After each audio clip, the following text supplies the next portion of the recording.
Sometimes the most expensive betrayal isn't the affair itself. It's the life you built around a lie. The crystal chandeliers above Naomi Carter's dining room scattered gold across the marble table like fragments of a dream that was already dying. Outside the floor-to-ceiling windows of the Whitmore estate, Manhattan shimmered beneath the November rain, cold silver lights stretching endlessly into the dark like a city too busy to notice a woman's heart quietly breaking inside a $100 million mansion. Naomi adjusted the sleeve of her black silk gown with controlled elegance, her reflection flickering in the antique mirror beside the fireplace. At 33, she had mastered the art of composure, the art of smiling at charity galas while tabloids speculated about her billionaire husband's distance, the art of pretending not to notice how Ethan Whitmore no longer kissed her goodbye before early board meetings. Tonight marked 12 years of marriage. 12 years since a young black interior designer from Brooklyn had fallen in love with the ambitious white real estate investor who promised her they would build an empire together. And for a while, they had. The mansion itself had once been proof of that love. Every staircase curve, every imported Italian chandelier, every carefully chosen piece of art carried Naomi's fingerprints. She had designed the estate room by room, while Ethan built Whitmore Global into one of the most powerful development companies on the East Coast. Back then, he used to stand behind her while she worked, his arms loosely wrapped around her waist, whispering, "One day this house will hold every memory we ever make." Now the silence inside it felt enormous. A soft jazz record played somewhere in the background while candlelight trembled against untouched crystal glasses. The chef had prepared Ethan's favorite dinner exactly the way Naomi requested. Truffle risotto, dry-aged filet, the same bottle of Bordeaux they shared the night he proposed in Paris. Everything waited beneath the warm amber glow of the dining room, as though love itself might still walk through the door if she prepared carefully enough. Naomi glanced at the grandfather clock near the staircase. 9:47 p.m., 3 hours late. Her phone remained silent beside her champagne glass. No apology, no explanation, just absence. She inhaled slowly and reached for the small velvet box hidden beside her plate. Inside rested a platinum watch engraved with the words, "To the man who built a life with me. Forever, Naomi." The word forever suddenly felt embarrassingly fragile. Thunder rolled softly beyond the windows. Then her phone vibrated. Naomi's lips almost curved with relief as she reached for it, expecting Ethan's name to appear across the screen. But it wasn't Ethan. It was a notification from a celebrity gossip account she barely followed anymore. Her fingers froze. The headline appeared before the image fully loaded. Billionaire CEO Ethan Whitmore secretly marries socialite Victoria Hale in private Italian ceremony. The world went silent. Naomi stared at the photograph as if her mind refused to understand what her eyes already knew. Ethan stood beneath golden cathedral lights in Florence wearing the same custom tuxedo she had helped tailor for their anniversary gala last spring. Beside him, Victoria Hale smiled beneath a lace veil, her hand resting possessively against Ethan's chest while guests applauded around them. Married. Secretly married. Naomi didn't cry. Not yet. The champagne glass slipped from her fingers first. Crystal shattered violently against the marble floor, the sharp sound echoing through the mansion like a gunshot through a cathedral. And somewhere deep inside Naomi Carter, something far more valuable shattered with it. The rain continued long after midnight, sliding slowly down the towering glass windows of the Whitmore estate, like tears the mansion itself refused to shed. Naomi Carter remained standing beside the shattered champagne glass, her breathing calm in a way that frightened even her. The photograph on her phone still glowed against the darkness of the dining room table. Ethan in Florence, Victoria in white lace, smiling beneath cathedral light while their anniversary candles burned untouched 6,000 miles away. Somewhere in the house, the jazz record ended with a soft crackle before silence swallowed everything whole. Naomi finally bent down and picked up the broken crystal one piece at a time. Her movements were precise, controlled, elegant, the same way she handled every disaster in her life. A cut appeared across the side of her finger, thin and red beneath the chandelier glow, but she barely noticed. Pain had a strange way of becoming distant when humiliation arrived first. She walked slowly through the mansion afterward, not like a wife searching for answers, but like a stranger touring a museum filled with stolen memories. Every room suddenly looked different. The grand staircase where Ethan once carried her after charity galas now felt like part of an expensive stage set. The piano near the fireplace where he used to play old jazz standards on sleepless nights now looked untouched, cold beneath layers of polished black lacquer. Even the air inside the mansion felt dishonest. 12 years. Naomi tried to understand when the lie had begun. Perhaps it started the first time Ethan missed their anniversary dinner because of a business emergency in Los Angeles. Or maybe it was the winter he stopped reaching for her hand during public events. The signs had always existed. Small absences, quiet distances, love fading in invisible ways until one day betrayal no longer needed hiding. Her heels clicked softly against the marble floors as she entered Ethan's private office on the second floor. The room smelled faintly of cedarwood and expensive cologne. Manhattan glittered outside the massive windows behind his desk, while rows of architecture awards reflected silver beneath recessed lighting. Naomi's eyes drifted toward the framed photograph sitting near the bookshelf. It had been taken 13 years earlier on a rooftop in Brooklyn before the billions, before the magazines, before the private jets and luxury estates. Ethan stood behind her in a charcoal coat, his arms wrapped tightly around her shoulders while she laughed directly into the camera. They looked exhausted back then. Broke. Hopeful. Real. Naomi picked up the frame carefully. For a moment, her expression softened. Then she noticed something else beside it. A receipt. Florence, Italy. Hotel Belladonna Suites. 2 guests. 7 nights. Dated 3 months earlier. Her stomach tightened, but still she did not cry. Instead, she sat down slowly in Ethan's leather chair and stared at the city skyline beyond the glass. Somewhere below, New York continued moving exactly as it always had. Yellow taxis, midnight sirens, restaurants glowing warm against wet sidewalks.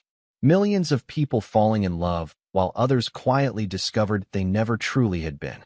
Naomi removed her wedding ring carefully and placed it beside the photograph. The diamond caught the office light one last time before becoming just another object. Another expensive thing attached to a dead promise. Then her phone vibrated again. This time it was not gossip media. It was Victoria Hale herself. A photograph appeared first. Victoria standing inside a luxury bridal suite, one manicured hand resting against Ethan's chest while a massive diamond ring sparkled beneath candlelight. Beneath the image were only 6 words. He chose me. You should let go. Naomi stared at the message for several silent seconds. Then, for the first time that night, she smiled. Not because her heart did not ache. It did. Deeply. But because something inside her had suddenly become very still. Very clear. Victoria thought this was about love. Ethan probably thought it was about guilt. But Naomi understood something neither of them did yet. The mansion. The accounts. The legacy. The empire itself.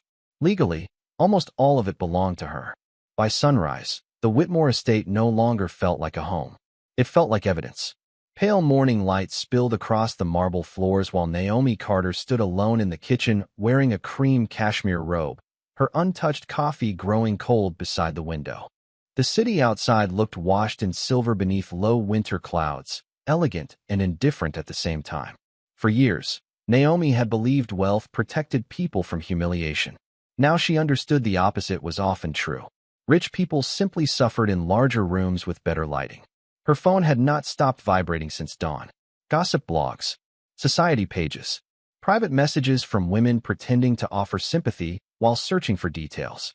The headline spread quickly through Manhattan's social circles. Billionaire CEO marries socialite in secret European ceremony. The photographs were everywhere now. Ethan smiling beside Victoria beneath cathedral arches. Victoria holding a bouquet of white roses that Naomi herself had once loved. Every image felt strangely calculated, as though someone wanted the humiliation to travel as far and as fast as possible. Naomi ignored all of it. Instead, she opened the hidden drawer beneath the kitchen island and removed a slim black folder she had not touched in years. Whitmore Estate ownership documents. Her name appeared across nearly every major asset tied to the mansion. Naomi Carter Whitmore. Sole trustee. Sole property holder. She remembered exactly why Ethan had insisted on it years ago. It protects us from corporate liability, he had explained during construction. No one comes after family assets if they are legally under your trust. Back then, Naomi thought it was love. Now she realized it had simply been strategy. Ironically, the strategy had become her shield. The front doors opened suddenly downstairs. Heavy footsteps echoed across marble. Ethan. Naomi did not move immediately. She heard his suitcase wheels drag through the grand foyer. Heard the pause that followed, long enough for him to notice the cold candles still sitting untouched in the dining room.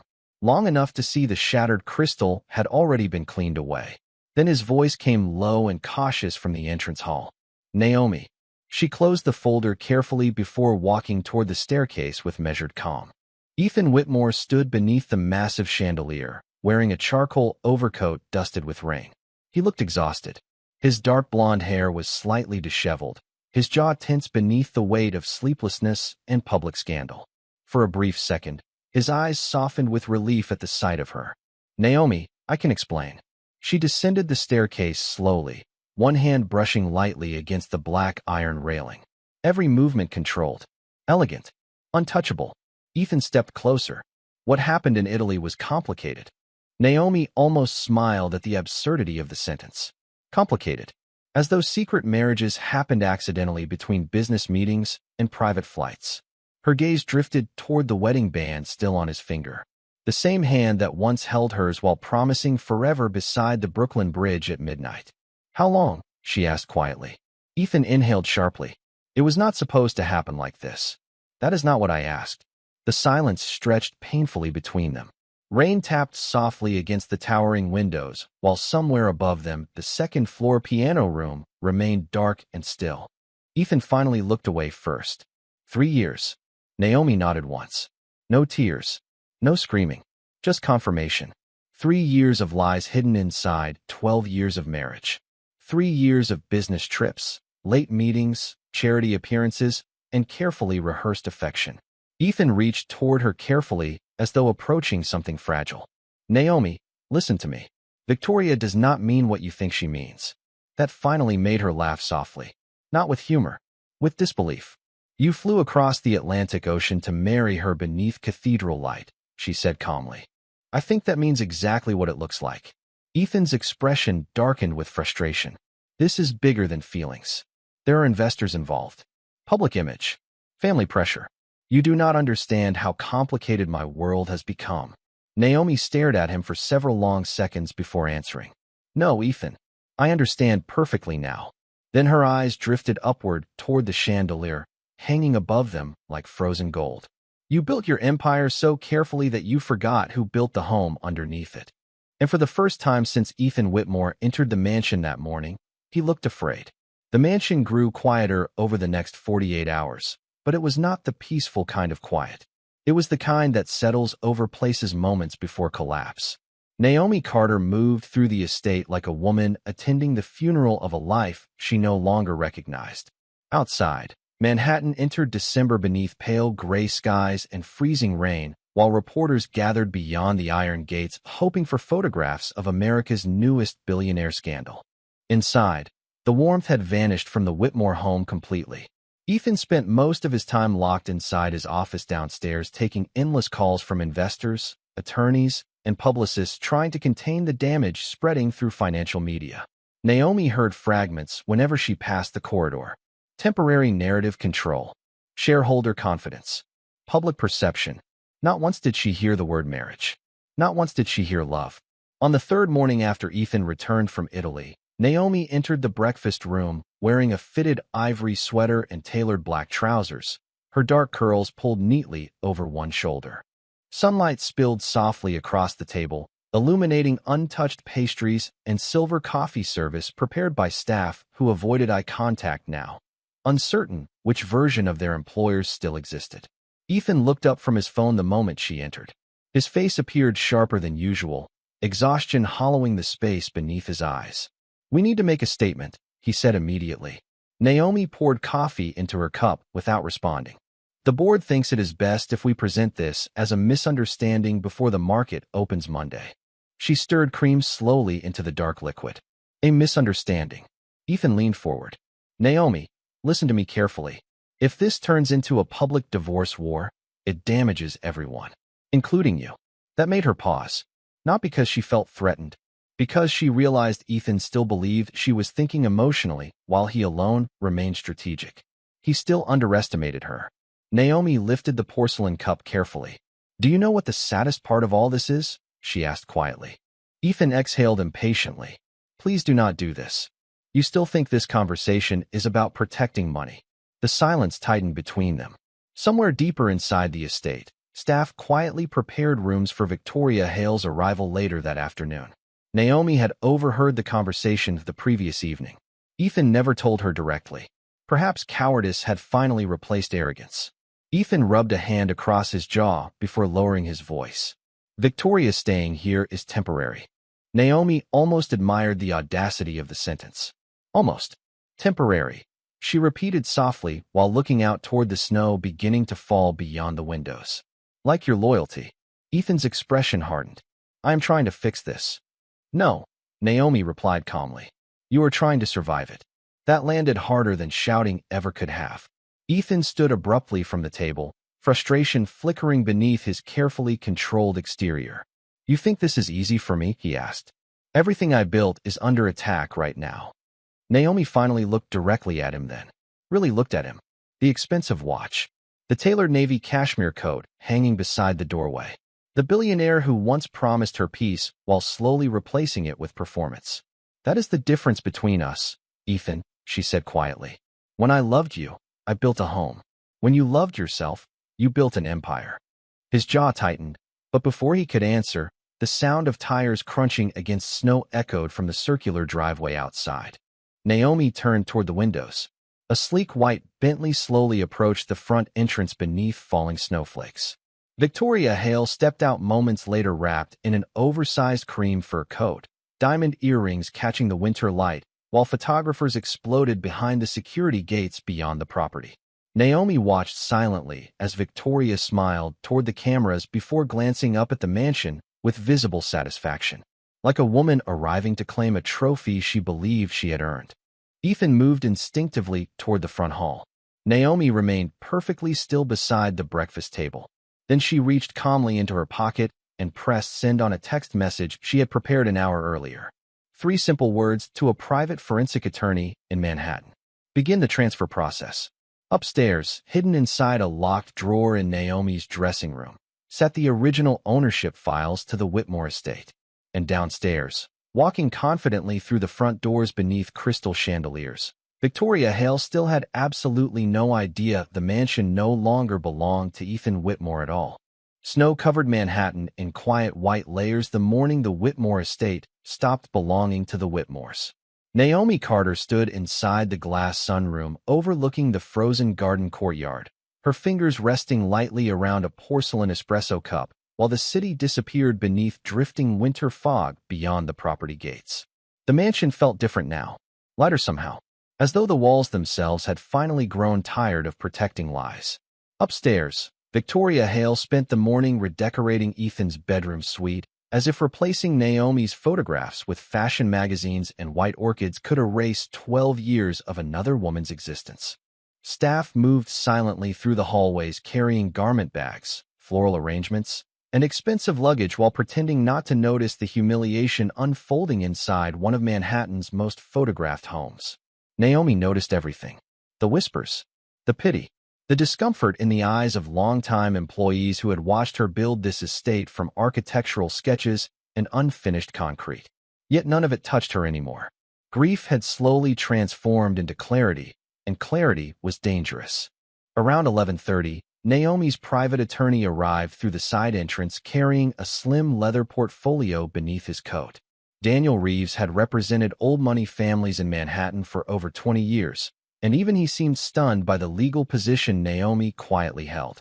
They met inside the estate library surrounded by towering walnut bookshelves and soft amber lighting while snow tapped gently against the windows. "The transfer can be finalized today," Daniel said carefully as he spread documents across the antique desk. "But once this goes through, there is no reversing it." Naomi glanced toward the fireplace, where flames flickered softly against polished marble. "That house stopped being a home long before today," she answered. Daniel studied her for a moment with visible respect. You are handling this better than most people would. Naomi almost smiled. No, she said quietly. I am handling it differently. By early afternoon, contracts had already moved through private financial channels faster than gossip ever could. The buyer was an international hospitality group based in Dubai looking to acquire landmark luxury properties across New York. Cash offer. Immediate transfer. Complete discretion. The number attached to the agreement was staggering even by billionaire standards. $100 million. Naomi signed the final page without hesitation. The gold fountain pen moved steadily between her fingers while sunlight spilled softly across the desk. No trembling hands. No tears. Just the quiet sound of a woman reclaiming ownership of her own life. Upstairs, laughter suddenly echoed from the second-floor balcony. Victoria. Naomi looked upward briefly before returning the signed documents to Daniel. How long before the new owners take possession? She asked. Immediately, he replied. The estate legally changes hands at 4 o'clock this afternoon. Naomi nodded once. Perfect. At exactly 3:58, a black Rolls-Royce pulled into the circular driveway outside the mansion gates. Ethan Whitmore stepped out moments later after spending the day downtown fighting reporters and shareholders in emergency meetings. Snowflakes melted against the shoulders of his dark wool coat, while frustration radiated from every sharp movement in his body. He entered the mansion, already speaking into his phone. I do not care what the media is saying. Stabilize the stock before tomorrow morning. Then he stopped. The grand foyer looked completely different. Staff members carried boxes through the marble hallway. Art handlers carefully removed massive paintings from the walls. 2 movers rolled a covered piano toward the front entrance while unfamiliar men in tailored gray suits examined architectural blueprints near the staircase. Ethan lowered his phone slowly. What the hell is going on? No one answered immediately. Finally, Daniel Reeves stepped calmly into the foyer, holding a leather document case beneath one arm. Good afternoon, Mr. Whitmore. Ethan's expression darkened instantly. Why are you here? Before Daniel could respond, another man approached from the dining room. Tall, Middle Eastern, impeccably dressed in a charcoal cashmere overcoat. He extended his hand politely. Adrian Ramon. He introduced himself smoothly. Pleasure meeting you. My company finalized acquisition of the estate this afternoon. Ethan stared at him in confusion. Acquisition? Adrian nodded politely. From your wife. Silence hit the mansion like a collapsing cathedral. Upstairs, Victoria suddenly appeared at the balcony railing in silk loungewear, confusion spreading across her face as movers carried Naomi's grand piano through the foyer beneath her. Ethan turned slowly toward the staircase where Naomi now stood above them, all dressed in a fitted black coat, one leather glove resting lightly against the railing. Snowlight poured through the towering windows behind her, outlining her silhouette in silver and gold. Calm, elegant, untouchable. Ethan looked at her as though seeing her clearly for the first time in years. You sold the house. Naomi met his eyes without anger, without hesitation. No, Ethan, she said softly. I sold the illusion that it ever belonged to you. The story exploded across Manhattan before sunset. By 6 o'clock, every financial news network, celebrity blog, and luxury real estate account carried some version of the same headline. Billionaire CEO loses $100 million estate after secret marriage scandal. Photographs of moving trucks outside the former Whitmore mansion spread across social media, beside grainy images of Ethan Whitmore standing frozen beneath crystal chandeliers, while strangers carried pieces of his carefully constructed world out the front doors. But the image people could not stop talking about was Naomi Carter descending the staircase in black cashmere with the calm expression of a woman who had already survived the worst thing that could happen to her. 3 months later, Manhattan looked different beneath spring light. The brutal winter had melted into soft April rain and blooming white cherry trees lining the streets near Central Park. Yet nowhere had transformed more completely than Naomi herself. The woman who once quietly hosted charity dinners beside her billionaire husband had become something far more dangerous after disappearing from public life. Mystery, power, reinvention. Naomi Carter no longer attended events as Ethan Whitmore's wife. She arrived as the founder and creative director of Carter Noir Living, a luxury interior and architectural brand that transformed historic Manhattan properties into modern masterpieces for elite clients around the world. The launch had stunned the design industry almost overnight. Investors praised her vision. Fashion magazines praised her elegance. Women online praised something else entirely: the way she walked away without begging to be chosen. On a rainy Thursday evening in April, black SUVs lined the entrance of the Manhattan Luxury Summit at the historic Astoria Grand Hotel, while photographers crowded beneath velvet ropes, hoping to capture billionaires, celebrities, and old money royalty arriving beneath the gold marquee lights. Inside the ballroom, crystal chandeliers illuminated marble columns and towering floral arrangements, while string music floated softly through the air like expensive perfume. Ethan Whitmore stood near the back of the ballroom in a tailored midnight blue tuxedo, staring absently into a glass of bourbon he had barely touched. He looked thinner now, sharper. The kind of exhaustion no amount of money could disguise lingered behind his eyes. Since the mansion sale, Whitmore Global had suffered major investor losses, and public trust continued slipping week after week. Victoria Hale remained by his side publicly, but Manhattan had already begun whispering about cracks in the glamorous new marriage. Some people noticed how often she attended events alone now. Others noticed Ethan barely looked at her anymore. Then suddenly the ballroom shifted. Not loudly, elegantly, like a change in gravity itself. Heads turned toward the entrance, almost in unison. Conversations softened. Camera flashes erupted across the marble lobby beyond the ballroom doors. Naomi Carter entered wearing a floor-length crimson gown that moved like liquid silk beneath the chandelier light.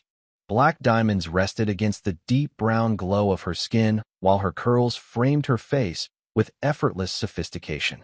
She did not rush. She did not perform. She simply walked forward with the quiet confidence of a woman who no longer needed anyone's approval to feel valuable. Ethan's glass nearly slipped from his hand.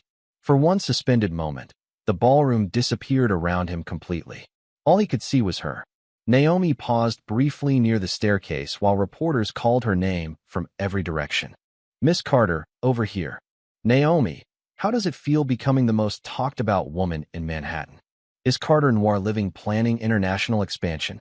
She smiled politely, but answered none of them. Silence had become her sharpest form of power. Across the ballroom, Victoria's expression tightened as she watched powerful investors immediately leave her side to greet Naomi instead. Men who once ignored Naomi as merely Ethan Whitmore's elegant wife now competed for introductions. Women who once pitted her now admired her openly. Ethan remained frozen near the bar while Naomi finally stepped into the center of the ballroom beneath cascading gold light. Their eyes met across the crowded room. 12 years of memories lived inside that silence. Brooklyn rooftops, late-night dreams, Paris promises, marble floors covered in shattered crystal. Ethan suddenly understood something devastating then. Naomi had not destroyed his world. She had simply stopped shrinking herself to survive inside it. And somehow that loss felt larger than the mansion ever had. By early summer, the marriage Ethan Whitmore once risked everything to protect had already begun collapsing beneath the weight of its own emptiness. Manhattan society noticed it first in small ways. Victoria Hale arriving alone at charity luncheons she once insisted Ethan attend beside her. Rumors of arguments overheard inside private restaurants overlooking the Hudson. The sudden disappearance of coordinated magazine interviews meant to rebrand them as the city's newest power couple. Wealth could purchase publicity. It could not manufacture peace. Ethan felt it everywhere now, in the cold silence of penthouse mornings. In the expensive hotel suites Victoria preferred over apartments because she believed permanence was beneath her. In the way conversations between them sounded more like negotiations than affection. The illusion had cracked, and once illusions cracked in Manhattan, they rarely survived long. One humid June evening, Ethan returned to the temporary Tribeca penthouse he now rented overlooking the river after a brutal 14-hour day battling investors and legal advisors. Rain clouds pressed low against the skyline, while distant thunder rolled above the city. Inside the apartment, Victoria sat at the marble kitchen island scrolling through social media in a silk cream dress, surrounded by shopping bags from Madison Avenue boutiques. She barely looked up when he entered. "Your publicist called," she said casually. Apparently your stock dropped another 6% today. Ethan loosened his tie slowly, exhaustion darkening every movement. I know. Victoria finally lifted her eyes from her phone. You should stop fighting Naomi publicly. It is making us both look desperate. The sentence landed strangely. Not because it was cruel, because it sounded calculated. Clinical. Ethan poured himself a drink without answering. Victoria stood and walked toward him in slow measured heels. You know what people are saying now? She asked softly. They think she won. Ethan's jaw tightened immediately. This is not a competition. Victoria laughed quietly. Everything is a competition in this city. Her fingers traced the rim of his glass before she added, You should have seen the women at lunch today. They worship her now. Naomi Carter this. Carter and we're living that. Honestly, it is exhausting. Ethan stared at the rain sliding down the penthouse windows. Somewhere deep beneath the frustration and humiliation, something else had begun growing over the past months. Regret. Not the dramatic kind. The quiet kind that arrived in ordinary moments. Passing a jazz club Naomi once loved.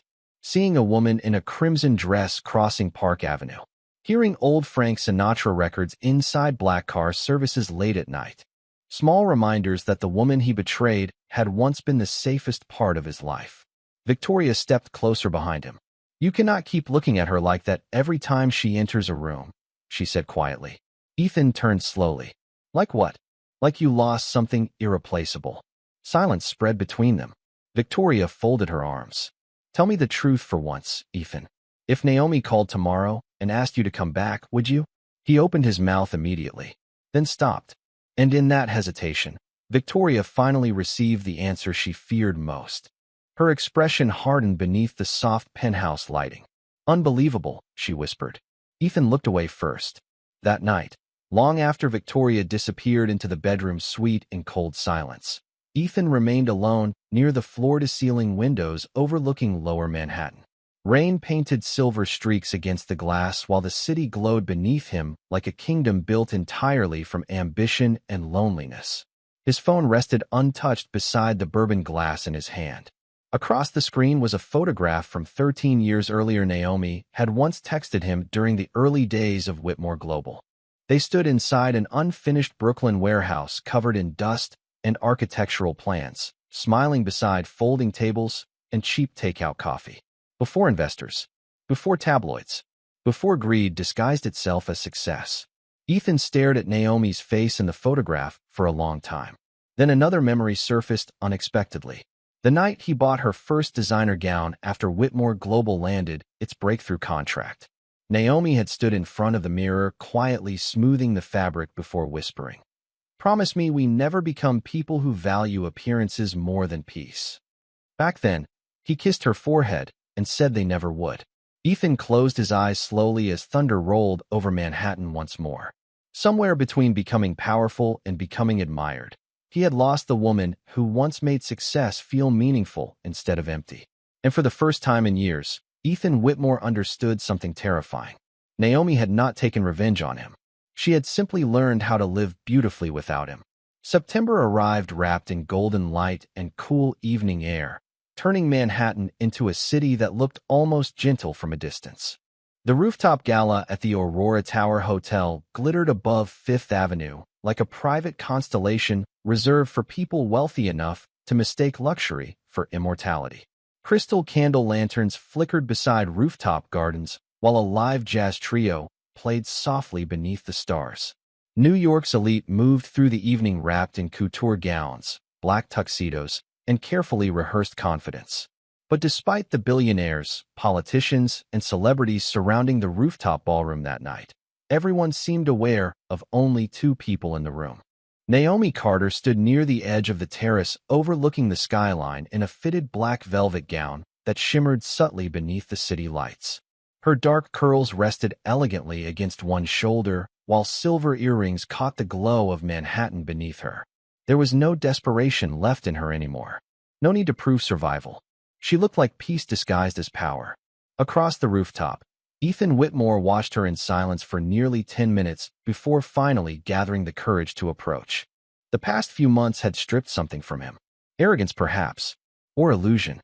Whitmore Global continued losing major accounts, while Victoria Hale's frustration grew increasingly public and impossible to ignore. The glamorous marriage that once seemed worth destroying everything for had become cold theater performed for magazines and cameras. Yet none of those losses haunted Ethan the way Naomi's absence did. He stopped beside her quietly near the terrace railing while the wind moved softly through the rooftop gardens around them. For several moments, neither spoke. The city stretched endlessly beneath them in rivers of gold and white light, while distant sirens echoed somewhere downtown. Finally, Ethan exhaled slowly. "You look happy." Naomi kept her eyes on the skyline. "I am peaceful," she corrected softly. "There is a difference." Ethan nodded faintly, as though the words hurt more because they were true. He looked older now. Not physically, spiritually. Like a man who had spent too long chasing admiration only to discover applause disappears quickly in empty rooms. "I spent months trying to understand how everything collapsed so fast," he admitted quietly. Naomi turned toward him slightly. "It did not collapse fast, Ethan. It collapsed slowly. You just stopped paying attention." The honesty in her voice carried no cruelty. Somehow that made it worse. Ethan rested both hands against the terrace railing while wind tugged gently at his tuxedo jacket. "Victoria and I barely speak anymore," he confessed. "Every conversation feels like a business deal." Naomi said nothing. Below them, traffic moved endlessly through Manhattan, while the jazz music drifted softly behind them like memories refusing to leave. Ethan stared out at the skyline before speaking again, his voice lower this time. "Do you know what I miss the most?" Naomi remained still beside him. "Peace," he answered himself before she could reply. "I miss coming home and not needing to prove anything." That finally made her look at him fully. For the first time in years, Ethan Whitmore looked less like a billionaire and more like the exhausted young man she once met on a rooftop in Brooklyn, carrying impossible dreams and cheap coffee. "I traded peace for vanity," he said quietly. The confession disappeared into the night air between them. Naomi studied him for several silent seconds before answering. "And I traded pain for freedom." Ethan lowered his gaze immediately. Somewhere behind them, cameras flashed near the ballroom entrance while wealthy strangers laughed beneath crystal lights, completely unaware that one quiet conversation near the rooftop edge carried more truth than the entire gala combined. "Do you hate me?" he asked eventually. Naomi looked back toward the skyline again. "No," she answered softly. "I think hating someone means they still control part of your heart." Ethan closed his eyes briefly at that. The wind moved around them once more, carrying traces of autumn through the rooftop gardens, while Manhattan glittered endlessly below like a city built from beautiful mistakes. After a long silence, Ethan finally turned toward her again. "If I could go back," he began quietly, "I would choose differently." Naomi's expression softened then, not with longing, but with understanding. "That is the tragedy of betrayal, Ethan," she said gently. "By the time people realize what mattered most, they have usually already destroyed it." Then she stepped away from the railing and walked calmly back toward the golden ballroom lights, without looking behind her once. And for the second time in his life, Ethan Whitmore watched Naomi Carter disappear into a crowd, knowing there was absolutely nothing left he could offer that she still needed. Winter returned to Manhattan exactly 1 year after Naomi Carter watched her marriage shatter beneath cathedral photographs and cold headlines. Snow drifted softly across the Hudson River, while the city glowed beneath thousands of holiday lights reflected against black water and glass towers. But this year, the skyline looked different to Naomi. Not because the city had changed, because she had. A private yacht moved slowly along the river that evening, its polished deck glowing beneath warm gold lanterns while soft jazz drifted through the winter air. Inside, leaders from nonprofit foundations, female entrepreneurs, and young scholarship recipients gathered for the annual Carter Foundation Winter Gala, an organization Naomi quietly built over the past year to support women rebuilding their lives after financial and emotional hardship. There were no screaming headlines attached to the event. No scandal. No revenge spectacle. Just quiet purpose. Naomi stood near the edge of the upper deck wrapped in a long ivory coat over a silver evening gown, while snowflakes melted softly against her curls. The cold air carried peace instead of loneliness now. Behind her, guests laughed gently beneath crystal lighting while young women she had mentored spoke about new businesses, scholarships, and second chances. Naomi listened to them, with soft pride warming her expression. Somewhere along the way, the woman who once measured her value through marriage had become someone capable of creating light for other people. Across the river, construction cranes rose against the skyline where the old Whitmore estate once stood. The mansion had been demolished months earlier to make room for an ultra-luxury hotel development. Naomi watched the distant lights carefully as memories flickered through her mind one final time. The grand staircase, the piano room, anniversary candles burning beside untouched champagne. For years she believed losing that home would destroy her. Now she understood something unexpected. Sometimes God removes places from our lives because we were never meant to stay trapped inside who we used to be. A soft voice interrupted her thoughts. "Miss Carter." Naomi turned gently. One of the scholarship students stood nearby holding a navy cashmere scarf against the cold. Barely 20 years old, nervous and bright-eyed. "I just wanted to thank you," the young woman said quietly. "You changed my life this year." Naomi smiled warmly before adjusting the scarf around the girl's shoulders herself. "No," she answered softly. "You changed your own life. I only reminded you that you deserved better." The young woman's eyes filled briefly with emotion before she nodded and returned toward the warmth of the gala inside. Naomi remained near the railing afterward, watching snow fall silently over Manhattan. Her phone vibrated once inside her coat pocket. A message from Ethan Whitmore. Simple, uncharacteristically honest. "I hope you are happy, Naomi." She stared at the screen for several seconds while winter wind moved gently across the river around her. Then she typed only one sentence in return. "I finally learned peace does not come from being loved correctly by others. It comes from never abandoning yourself again." She pressed send before slipping the phone back into her pocket. Somewhere downtown, Ethan Whitmore sat alone inside a quiet penthouse staring at city lights and old regrets that no amount of money could repair. Victoria Hale had left months earlier after Whitmore Global sold nearly half its assets to survive mounting debt and collapsing investor confidence.